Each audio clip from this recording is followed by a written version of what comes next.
Trade with Kamran Bhavani. क्या आप stock exchange में इन्वेस्ट करके पैसा कमाना चाहते हैं तो हमारे ग्रुप को ज्वाइन करें। हम आपको देंगे बर वक्त और बेहतरीन मशवरे। हमारे पास अकाउंट खोलने और ग्रुप ज्वाइन करने के लिए इन व्हाट्सएप नंबर पर राब्ता करें। कामरान मेमन भवानी 0345 826 4499।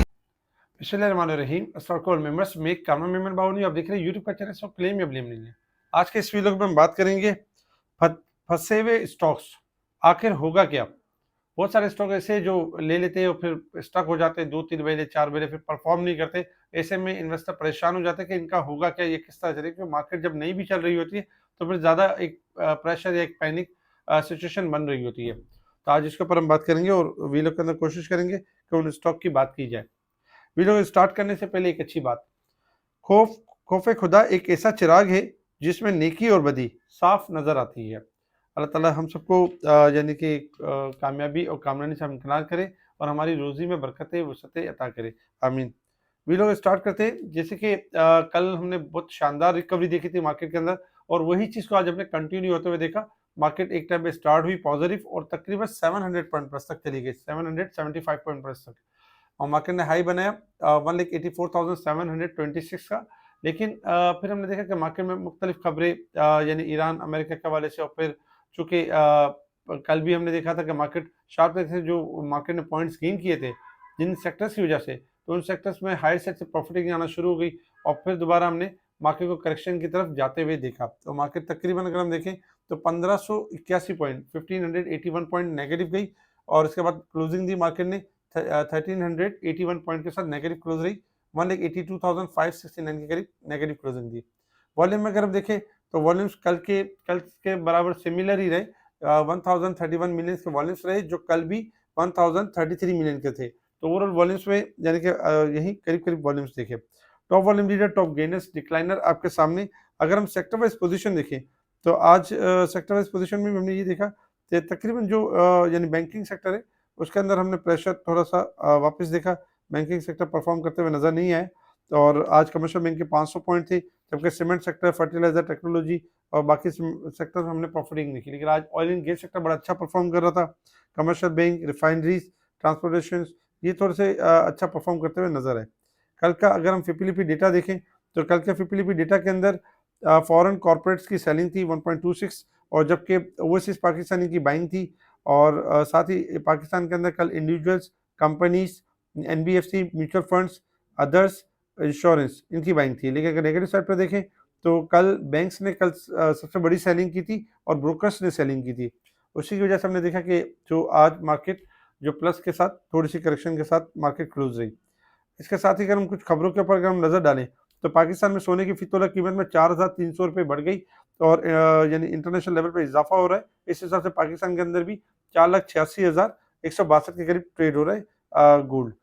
सेकंड नंबर पे अगर हम देखें तो आरडीए, जो आरडीए ने जो दिसंबर में जो पोजीशन शो की रोशन डिजिटल ये जो आरडीए अकाउंट ने, तो इसमें अगर हम देखें तो 213 मिलियन यानी कि डॉलर जो है दिसंबर तक रहे रोशन डिजिटल अकाउंट की तरफ से। जो इंटरनेशनल जो अकाउंट ओपन करते हैं हमारे पाकिस्तानी आरडीए अकाउंट ओपन करते हैं तो उसके मद में 213 मिलियन इन दिसंबर में रही। इसके साथ ही पाक रुपये पे 3 पैसे का इजाफा रहा डॉलर के अगेंस्ट। कल कुछ आने वाले दिनों में कुछ बोर्ड मीटिंग होगी जिसमें ग्लोट होगा, ओबॉय होगा, एचकार, आईएनआईएल, इनके रिजल्ट अनाउंस होंगे। ये खबरें थी जिसके ऊपर मार्केट ने रिएक्ट किया और हमने देखा कि मार्केट ने करेक्शन के साथ क्लोजिंग दी।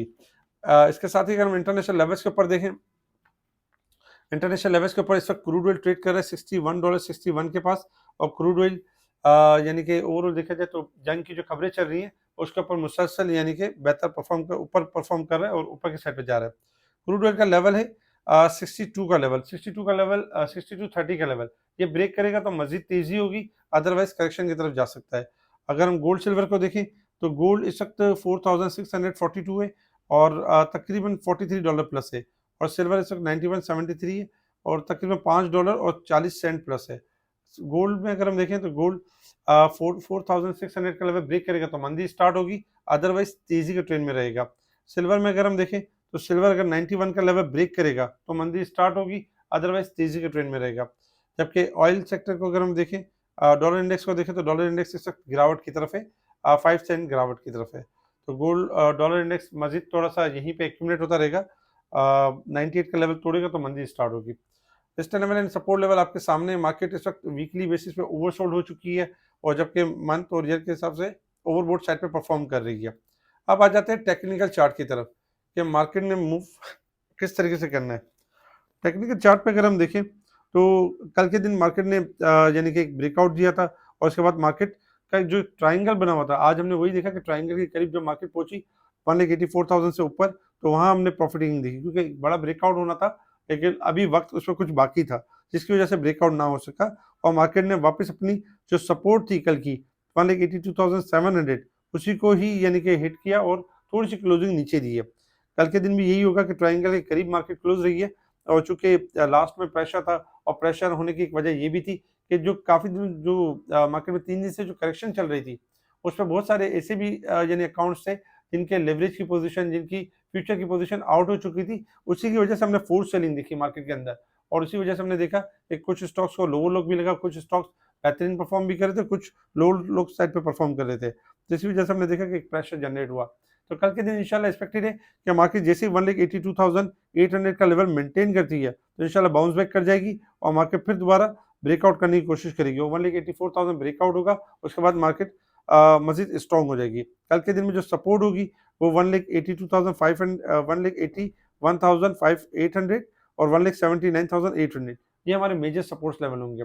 इस लेवल पे यही करना चाहिए कि बाय ऑन डिप की स्ट्रेटेजी के ऊपर काम करना चाहिए, अपने अपने स्टॉक्स के अंदर डिप पर एवरेज करना चाहिए और हाई साइड पे बेचने का जब मौका मिले तो बेचना भी चाहिए ताकि दोबारा चीज़ों को लेने का मौका मिल जाता है। कोई पैनिक या प्रेशर वाली बात नहीं, मार्केट ने एक बॉटम बना लिया है तकरीबन, अगर हम देखें तो 1,80,500 का सेकंड बॉटम के चांसेस है। मार्केट या तो डाइवर्जेंस से यानी कि 1,81,800 से रिबाउंड हो जाएगी या अदरवाइज सेकंड बॉटम बना सकती है। इसके साथ ही अगर हम देखें तो फंसे हुए स्टॉक्स आखिर होगा क्या? बहुत सारे स्टॉक्स ऐसे हैं जैसे स्टॉक्स फंसे हुए होते हैं और लोग इन्वेस्टर्स के पास होते हैं और इन्वेस्टर परेशान हो रहे होते हैं, जिसमें अगर हम सबसे पहले बात करें कॉसम की। देखिए कॉसम मुसलसल अगर हम देखें पिछले 3 महीनों से एक रेंज बाउंड परफॉर्म कर रहा है, यानी 6 की तरफ 6.30 की तरफ 6 की तरफ आता है और ₹7.30 ₹7.40 पे सेलिंग आ जाती है। इस वक्त अगर हम देखें तो करंट रेट ₹6.56 और इसकी जो सपोर्ट बनती है 6.30, 6.15, 5.50 ये सपोर्ट्स बनती है। रेजिस्टेंस लेवल में ₹7.20 बनता है।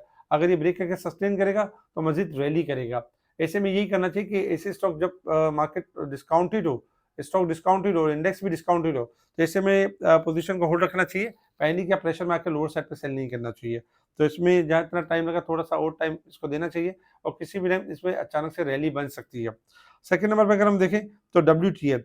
डब्ल्यूटीएल ने रिसेंटली बहुत अच्छी मूव दी, 1.40 1.35 से 2.40 तक की मूव दी और उसके बाद फिर स्लोली ग्रेजुअली हमने देखा कि 2.25 और 1.75-80 के दरमियान ये भी रेंज बाउंड परफॉर्म करता है।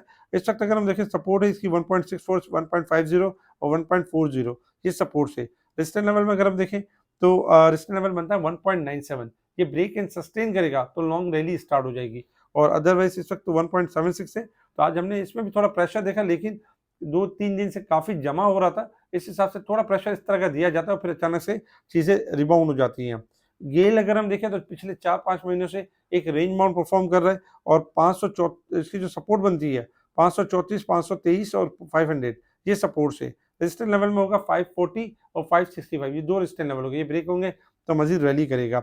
एफएनडीएल के हवाले से अगर हम देखें तो काफ़ी एफएनडीएल के बारे में लोगों का इंटरेस्ट बना हुआ है क्योंकि ये स्प्लिट होने वाला है और फिर स्प्लिट के बाद इसमें ज़हन यही बना कि और मज़ीद ऊपर जाएगा। ₹4 पे इसकी कॉल दी गई थी और अल्हम्दुलिल्लाह ₹24 के करीब प्रॉफिटिंग भी करवाई गई। स्प्लिट की खबरें अच्छी हैं और स्प्लिट की खबर आ चुकी है, लेकिन चूँकि मार्केट का एक एनवायरनमेंट अगर हम सेंटीमेंट देखें थोड़ा वीक है, इस वजह से परफॉर्म नहीं कर पा रहा, लेकिन एक्सपेक्टेड है जैसे डेट अनाउंस होगी तो ये परफॉर्म भी करना शुरू कर देगा।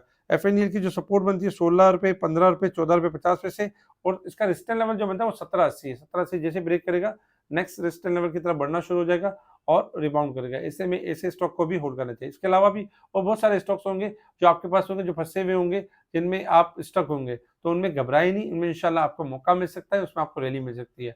हमारे इस वीलॉग को लाइक करें, सब्सक्राइब करें, आगे फॉरवर्ड ज़रूर करें, कमेंट्स लाज़मी दें और जो हमसे डायरेक्ट जुड़ना चाहते हैं, वो हमसे डायरेक्ट कॉन्टैक्ट कर सकते हैं। ठीक है जी, शुक्रिया। कामना मेमन बावानी, अल्लाह हाफ़िज़।